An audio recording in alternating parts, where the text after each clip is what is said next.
आज का टॉपिक है। आज का टॉपिक अब क्या है, जो हमने पहले वीडियोस में किया था। पहले क्या किया था, issue of debentures in cash. उसके बाद किया issue of debentures other than cash. Third topic किया था issue of debentures as a collateral security. इन तीनों में से पेपर में कोई एक टॉपिक आना है, बट आज जो टॉपिक है सबसे इम्पोर्टेंट टॉपिक है, जिस टॉपिक का नाम क्या है, इशू एंड रिडेम्पशन। कि जो हमारा डिबेंचर्स है उसके मेन दो पार्ट होते हैं। एक होता है इसका इशू और एक होता है इसको रिडीम करना। कि आप पहले तो इसको इशू करोगे, ठीक है। तो जब हमने इशू का टाइम पढ़ा था, तो जो इशू ऑफ डिबेंचर्स है वो हम कितने तरीके से कर सकते हैं, तीन तरीके से। चाहे वो कैश में हो, चाहे वो अदर देन कैश हो, चाहे वो कोलैटरल सिक्योरिटी हो। बट इशू ऑफ डिबेंचर्स होगा कितनी तरह में, तीन तरह में होता है। तो वो तीन मतलब कौन से थे मेरे पास इशू ऑफ डिबेंचर्स के? पहला था हमारे पास पार, दूसरा था मेरे पास प्रीमियम, तीसरा था मेरे पास डिस्काउंट। ये मेरे पास तीन मेथड थे इशू ऑफ डिबेंचर्स के, ठीक है। कि मैं पार में इशू कर सकता हूँ, प्रीमियम में इशू कर सकता हूँ और डिबेंचर्स में भी इशू कर सकता हूँ। अब इशू के साथ साथ हमने रिडम्पशन भी चला लिया। रिडम्पशन का मतलब क्या होता है कि जो पैसा हमने डिबेंचर होल्डर से लिया, उस डिबेंचर होल्डर को 5 साल बाद, 10 साल बाद, जितना भी टर्म रखा गया, जितना भी टाइम पीरियड रखा गया, उस टाइम पीरियड के बाद हमने उसको उतना पैसा विद इंटरेस्ट वापसी कर देना। तो जब रिडम्पशन करोगे तो रिडम्पशन भी कितनी तरह से होगा, पार, प्रीमियम, ठीक है।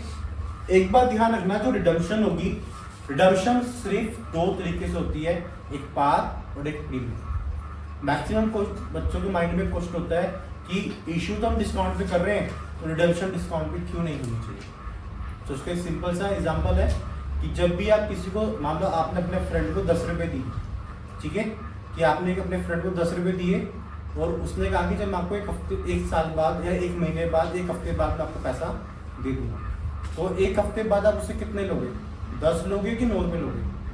आप ऑफकोर्स 10 रुपये मांगोगे ना, तो मतलब अपना लॉस नहीं करोगे आप। तो वैसे ही इसमें होता है कि रिडम्पशन कभी भी डिस्काउंट पे नहीं है, ठीक है। हाँ, इशू डिस्काउंट पे कर सकते हैं, बट हम रिडम्पशन डिस्काउंट पे नहीं कर सकते। तो हमारे पास रिडम्पशन के सिर्फ दो केस है, एक पार और एक प्रीमियम। अब हमने इशू प्लस रिडम्पशन को दोनों को पैरेलल चलाना। पैरेलल पता ही है कि एक पहला स्टेप रखेगा तो दूसरा भी पहला स्टेप रखेगा। तो उस केसेस में क्या हो जाएगा, हमारे पास डिफरेंट केसेस। डिफरेंट केसेस कैसे, कि पहला केस बनेगा issued at par, redeem at par, ठीक है। सेकंड केस बनेगा issued at premium, redeem at par. Third case बनेगा issue of debentures at a discount but redeem at par, ठीक है। तीन केस तो ये हो गए हमारे पास। अब फोर्थ केस क्या होगा कि इशू होगा पार पे बट रिडीम होगा प्रीमियम, ठीक है।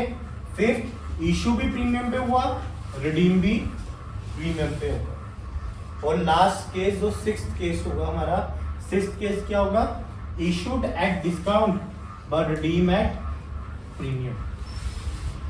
तो ऐसे हमने क्या करने हैं, 6 केस करने। तो ध्यान रखना, पहला केस क्या होगा, पार पे इशू, पार पे रिडीम। दूसरा केस प्रीमियम पे इशू, पार पे रिडीम। तीसरा केस जो होगा हमारा, तीसरा केस क्या होगा, डिस्काउंट से पार। फोर्थ केस पार से प्रीमियम, फिफ्थ प्रीमियम से प्रीमियम और लास्ट केस डिस्काउंट से प्रीमियम। तो टोटल हमारे पास 6 केसेस हो गए। जो फाइनल पेपर 2025 का सीबीएसई बोर्ड ने डालना है, उसमें ये क्वेश्चन 100% होगा। इसके बिना सीबीएसई के पेपर बनता ही नहीं है, ठीक है।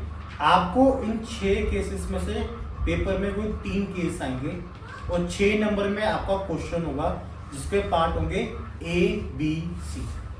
ए पार्ट में पहला केस हो सकता है, दूसरा केस हो सकता है, तीसरा केस भी हो सकता है। मतलब 3 केस के 3 पार्ट में अगर देखा A, B, C, और आपने तीनों केसों को सॉल्व करना होगा।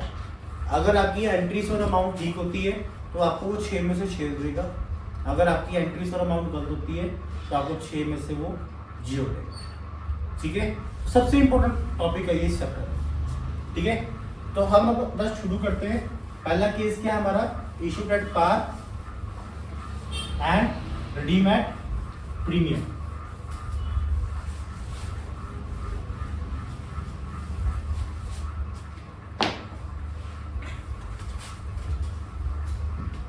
केस 1, केस 1 क्या बोलता है कि जो तुमने इशू किया, issued at par but redeem at par, कि जब भी तुम इशू कर रहे हो पार पे और रिडीम भी कर रहे हो पार पे, तो उस केस में सिर्फ 2 एंट्री पास की जाती है। पहली एंट्री क्या पास की जाएगी, bank account debit to debentures application and allotment, और सेकेंड एंट्री पास की जाएगी debentures application and allotment account debit to percentage debentures account. ठीक है, पहले केस में सिर्फ 2 एंट्री पास की जाएगी, इसके अलावा कोई एंट्री पास नहीं की जाती। ठीक है, debentures bank account debit to debentures application allotment and second debentures application allotment account debit to percentage debentures. उसके बाद हमारे पास केस 2 है। केस 2 क्या बोलता है कि हमने इशू तो किया प्रीमियम पे, issued at premium but redeem at par, ये आपने इशू करते टाइम तो प्रीमियम ले लिया, पर रिडीम करते हुए उसको प्रीमियम नहीं दिया, क्या दिया उसको, पार पे रिडीम कर दिया।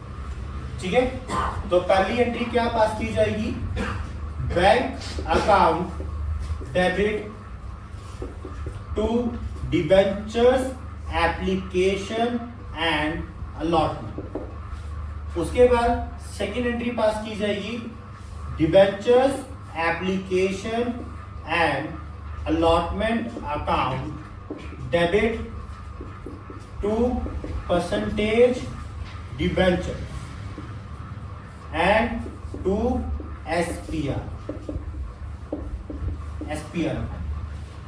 क्लियर, तो आपका ये सेकंड केस किया जाएगा जब आपका इशू हुआ प्रीमियम पे और रिडीम हुआ पार। थर्ड केस है हमारे पास, केस नंबर 3। केस नंबर 3 क्या बोलता है, इशूड एट डिस्काउंट, कि आपने डिबेंचर्स को किस पे इशू किया, issued at discount but redeem at par, कि आपने क्या करा, इशू करते हुए डिस्काउंट दिया, रिडीम करते हुए उसको पार वैल्यू पे कर दिया। तो इस केस में भी सिर्फ 2 एंट्री पास की जाएगी।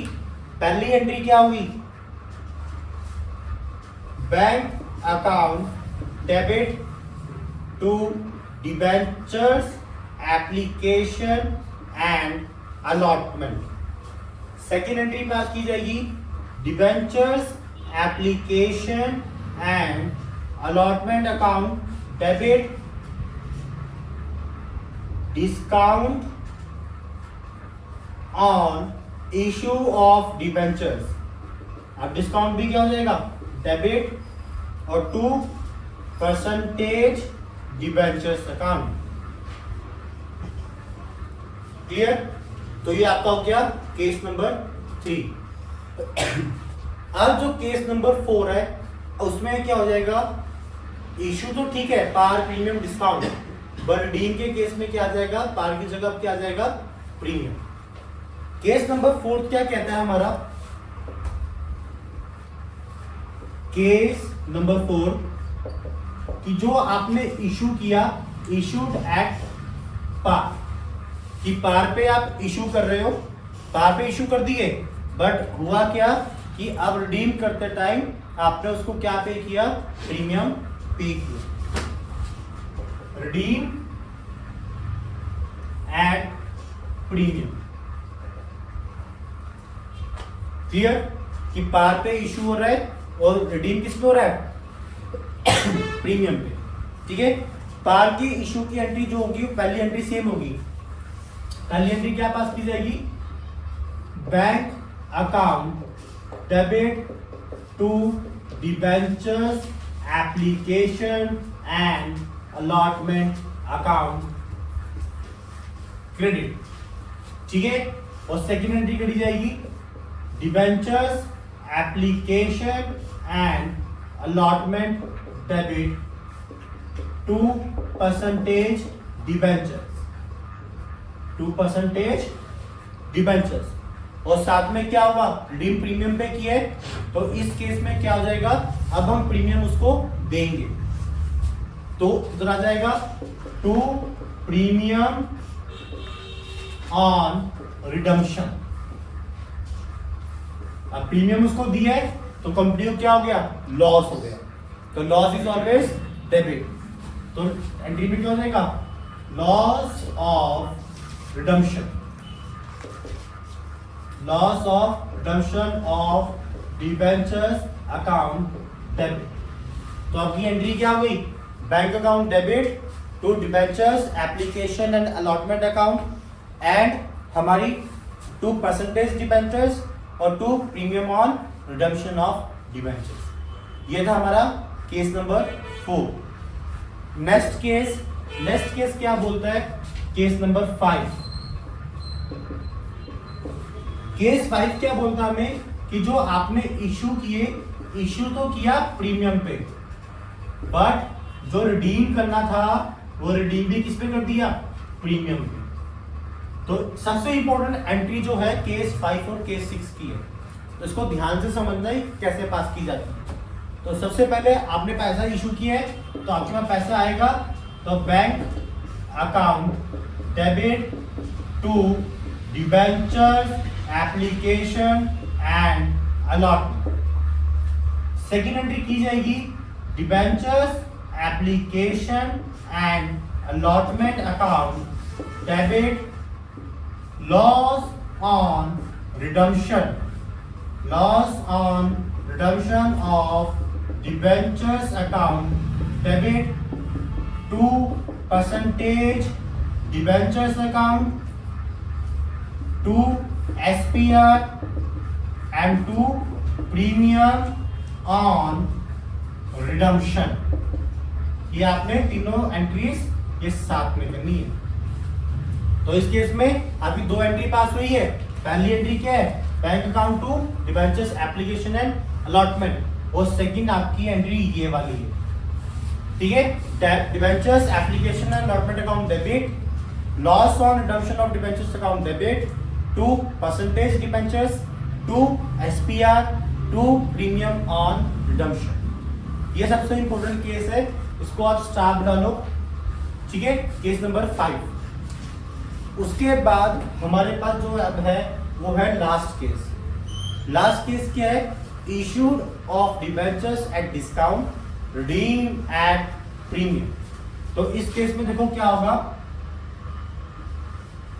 Case number 6, issue of debentures eight discount but redeem at premium. इस केस में क्या हुआ कि आपने उसको डिस्काउंट पे तो इशू कर दिया, बट जब रिडीम करने की बारी आई तो आपने साथ में क्या दे दिया उसको, प्रीमियम। लॉस भी उठाया, डिस्काउंट भी उठाया, तो डबल लॉस हो गया आपको। तो इस केस में एंट्री भी क्या हो जाएगी, थोड़ी बड़ी हो जाएगी। तो पहली एंट्री सिंपल सी रहेगी। पहली एंट्री क्या रहेगी, bank account debit to debentures application and allotment account. पहली एंट्री सेम है। उसके बाद सेकंड एंट्री ध्यान से समझना कैसे पास करनी है। सबसे पहले डिबेंचर्स को ड्यू किया जाएगा, debentures application and allotment account debit. उसके बाद जब डिस्काउंट पे इशू किया तो डिस्काउंट का एंट्री आएगी, discount on issue of debentures debit. Discount की एंट्री आ गई इशू की। अब क्या आएगी, लॉस की एंट्री आएगी, जो रिडम्पशन में लॉस उठाया उसने। Loss on redemption of debentures, account debit. 3 account debit करने के बाद अब क्रेडिट क्या होगा, 2% debentures account, 2% debentures account and last 2 premium on redemption, कि आपका जितना भी प्रीमियम पे किया रिडम्पशन पे वो सारा क्या हो जाएगा, क्रेडिट हो जाएगा। सबसे इंपॉर्टेंट केस है आपका केस 5 और केस 6। इन दोनों में से एक केस पेपर में 100% आएगा और बाकी के जो 2 केस होंगे वो इन चारों में से कोई होगा। क्लियर। सबसे इंपॉर्टेंट केस है केस 6 कि जब आपने इश्यू भी डिस्काउंट भी किया और रिडीम भी प्रीमियम पे किया, तो उस केस में क्या होगा, bank account debit to debentures application and allotment account and second entry क्या पास की जाएगी, debentures application and allotment account debit, loss on redemption of debentures account debit, discount on issue of debentures account debit, 2% debentures account और 2 premium on redemption. तो ये आपका topic था issue and redemption of debenture.